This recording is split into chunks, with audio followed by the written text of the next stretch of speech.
Salut la famille. Aujourd'hui c'est jeudi saint et ce soir on va vivre une célébration très belle qui s'appelle la mémoire de la scène du Seigneur. Ce soir on va rappeler le dernier repas que Jésus a vécu avec ses disciples. Ce dernier repas, c'était pas n'importe quel repas. C'était un repas où les Juifs se souvenaient de ce que Dieu avait fait en les libérant d'Égypte. Ils se souvenaient que Dieu l'avait fait, mais surtout que aujourd'hui, au moment où ils prenaient ce repas, c'était Dieu qui les libérait. Qui les libérait pas seulement de l'esclavage d'Égypte, mais qui les libérait du mal, du péché, de tout ce qui les empêchait d'aller vers lui. Eh bien, aujourd'hui, Jésus, en prenant ce repas avec ses disciples, il va faire un magnifique cadeau à son épouse. Il va nous faire un magnifique cadeau. Il va nous donner la liberté d'aimer. Oui, parce que la liberté, c'est pas la liberté de faire tout et n'importe quoi. La vraie liberté, c'est cette capacité d'aimer et de se donner tout entier. Voilà ce que Jésus fait dans ce dernier repas. Et bien pour nous donner ce cadeau-là, ce cadeau qu'il fait à son épouse, eh bien il va dire ces paroles. Ceci est mon corps livré pour vous. Il le fait en prenant du pain, en le bénissant et en le donnant à ses disciples. Puis il prend la coupe de vin et dit, ceci est mon sang versé pour la multitude. Faites cela en mémoire de moi. Eh bien, voyez, quand il fait cela, Jésus, eh bien, il donne à ses disciples cette liberté, cette capacité, eh bien, d'aimer. Alors, c'est ce que nous faisons à la messe, et c'est ce que les disciples ont fait, et chaque fois que les disciples l'ont fait, et les apôtres l'ont fait, et que le prêtre le fait, Jésus est présent au milieu de nous, et Jésus donne sa vie pour nous, pour que nous puissions donner notre vie à notre tour.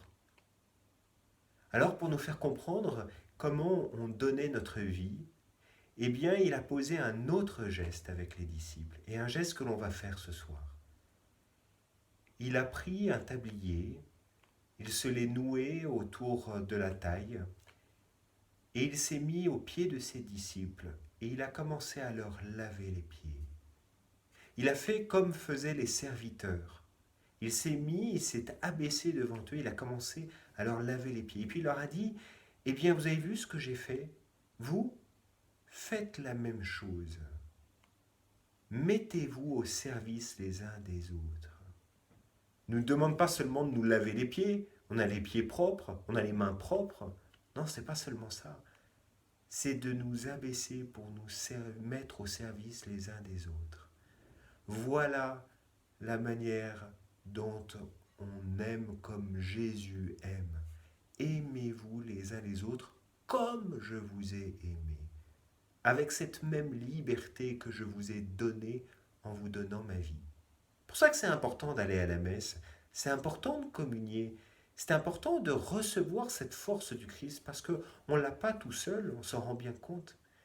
À la maison, sans doute que vous vous rendez compte que eh bien, se mettre au service les uns des autres, s'abaisser les uns devant les autres, c'est dur. Ouais.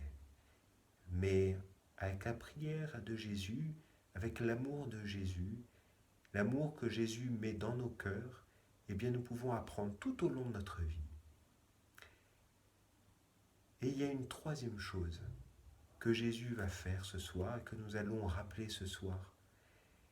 C'est qu'après avoir pris ce repas avec ses disciples, eh bien, il est parti dans le jardin des Oliviers, et là, il s'est mis à prier avec tout son cœur, et puis il a dit à ses disciples, veillez et priez pour ne pas entrer en tentation. Ouais, parce que c'est bien beau d'aimer, de vouloir aimer. C'est beau aussi, et c'est vrai, de se mettre au service les uns des autres. Mais se mettre au service les uns des autres jusqu'au bout, même quand ça fait mal, même quand j'ai pas envie, même quand dans mon cœur, je me dis, eh bien lui, il ne le mérite pas. Eh bien, ça demande un combat au plus profond du cœur, et ce combat, c'est le combat de la prière. Veiller et prier pour ne pas entrer en tentation. Qui est-ce qui nous tente? Qui est-ce qui ne veut pas que nous soyons libres comme Dieu est libre? C'est le diable. Et le diable, on le vainc qu'au fond de son cœur, dans la prière. Jésus, il a combattu ce soir-là dans le jardin des Oliviers. Il a combattu de tout son cœur. Et ses disciples, qu'est-ce qu'ils ont fait? Eh bien, ils se sont endormis. Ils se sont endormis parce qu'ils n'ont pas eu la force, eh bien, de prier comme Jésus priait, comme Jésus leur avait demandé. Et Jésus a prié, mais avec tout son cœur. On dit même qu'il y a même des gouttes de sang qui lui coulaient le long du front. C'est vous dire à quel point cette prière était intense. Il portait ses disciples. Il portait le poids du péché des hommes. Il portait le combat que les hommes n'ont pas mené. Ce soir, on va prier. On va prier avec, eh bien vous, avec nous, toute la paroisse.